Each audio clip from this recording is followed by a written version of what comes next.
அறுதி பெரும்பான்மையை சட்டமன்றத்திலே மாண்புமிகு முதலமைச்சர் ஜோசப் விஜய் அவர்கள் நிரூபித்து விட்டார்.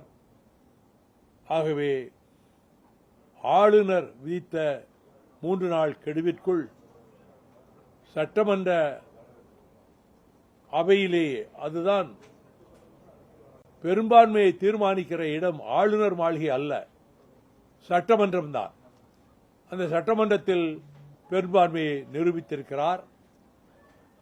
திராவிட முன்னேற்ற கழகத்தினுடைய தலைவர் உயிர் சகோதரர் தளபதி ஸ்டாலின் அவர்கள் கூறியவாறு 6 மாத காலம் அவகாசம் கொடுப்போம் இந்த அரசுக்கு, அதுவரை நாம் பொறுமையை கடைபிடிப்போம் என்ற வகையிலே சொல்லியிருக்கிறார். எங்கள் நிலைப்பாடும் அதுதான்.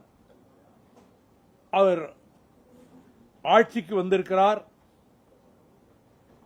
அவர் சிறந்த நிர்வாகத்தை கொடுக்க வேண்டும் என்று தீர்மானித்திருப்பதை அவருடைய முதல் பேச்சிலேயே வெளிப்படுத்தியிருக்கிறார். நாங்களும் அதே விதத்தில் ஆட்சிக்கு